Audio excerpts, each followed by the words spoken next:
nóng trong ngày, gần 100 y bác sĩ đang thực hiện ca đại phẫu 12 tiếng để tách rời cặp song sinh phức tạp nhất Việt Nam. Kính thưa quý vị, vào khoảng 5 giờ 45 phút sáng hôm nay, ngày 15 tháng 7, thì cặp song sinh Diệu Trúc đã được chuyển đến phòng mổ, bắt đầu cuộc đại phẫu tách phần bụng chậu vô cùng phức tạp, kéo dài 12 tiếng với gần 100 y bác sĩ thực hiện. Đây được xem là ca đại phẫu phức tạp nhất Việt Nam. Tháng 6 năm 2019, hai bé gái song thai chính vùng bụng chậu Trúc Nhi, Diệu Nhi đã được các bác sĩ bệnh viện Hùng Vương mổ sinh an toàn. Hai bé sơ sinh dính liền vùng bụng chậu, tứ chi đầy đủ, hai cơ quan sinh dục, một hậu môn. Hơn một năm chung sống trong cùng một cơ thể, Trúc Nhi và Diệu Nhi đã học được cách phối hợp và nhượng bộ đối phương gần như tuyệt đối. 6 tháng tuổi, cặp song sinh đã biết ngồi dậy, bo chơm, học cách thay nhau bước lùi để tập di chuyển. Dù hai bé đã chung sống hòa bình và nhịp nhàng cùng nhau, cha mẹ và các y bác sĩ vẫn mong muốn cho hai em có cơ thể hoàn chỉnh. Theo thông tin từ Bệnh viện Nhi đồng Thành phố Hồ Chí Minh, để sẵn sàng cho cuộc mổ diễn ra an toàn, bệnh viện sẽ mổ hai bé tại hai phòng mổ siêu sạch số 11 và số 12 cùng phòng hồi sức, được cấy không khí, vệ sinh khử khuẩn hàng ngày, chiếu tia UV. Với cuộc đại phẫu vô cùng phức tạp, kéo dài khoảng 12 tiếng đồng hồ, các bác sĩ dự kiến mỗi bé mất khoảng 250 đến 500 ml máu. Để có máu cho hai bé sử dụng trong suốt ca mổ, bệnh viện đã đăng ký 16 đơn vị hồng cầu lắng, 12 đơn vị huyết tương tươi đông lạnh và 12 đơn vị tiểu cầu.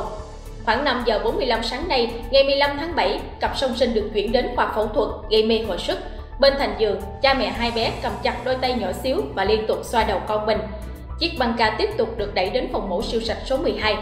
Tại đây, các bác sĩ, điều dưỡng, dụng cụ viên, kỹ thuật viên của Bệnh viện Nhi đồng Thành phố Hồ Chí Minh tiến hành đặt thông tiểu, gây mê cho hai bé.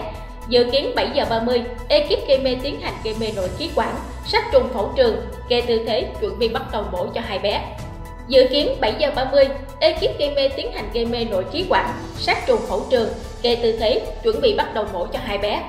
Theo đó, trưởng ekip mổ là tiến sĩ bác sĩ Trương Quang Định, giám đốc Bệnh viện Nhi đồng Thành phố Hồ Chí Minh, cùng 93 thành viên chia thành 11 kíp, phụ trách chuyên biệt các công việc. Dự kiến đến 18 giờ cùng ngày sẽ kết thúc ca mổ. Theo đó, tỷ lệ sống của cả hai bé tương tự, đạt 74%.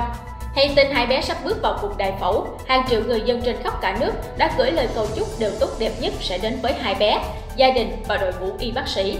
Khoảng 6 tiếng đồng hồ trước ca đại phẫu diễn ra, tiến sĩ bác sĩ Trương Quang Định chia sẻ trên trang Facebook cá nhân: Trúc Nhi và Diệu Nhi đã gắn bó với Bệnh viện Nhi đồng Thành phố Hồ Chí Minh từ lúc còn trong bụng mẹ. Lúc đó các bác sĩ đã mường tượng được sự dính nhau phức tạp của cả hai con, nhưng ba mẹ quyết tâm nuôi dưỡng hai con cho đến ngày chào đời. Ngày hôm nay, các bác sĩ sẽ xin phép đấng tạo hóa để khai sinh ra hai con một lần nữa với nguyên vẹn hình hài. Tâm nguyện của các bác sĩ là sẽ trả lại cho hai con một cuộc đời lành lặn như bao trẻ khác. Trải qua bao lần hội chẩn không đếm nổi, để ngày hôm nay đi đến quyết định thực hiện công việc này. Thưa quý vị, thông tin vừa rồi cũng đã khép lại chương trình Điểm tin nói ngày hôm nay. Cảm ơn quý vị đã luôn quan tâm theo dõi. Hãy nhớ nhấn nút like và subscribe kênh Sun TV để cập nhật những tin tức mới nhất. Kính chào tạm biệt và hẹn gặp lại.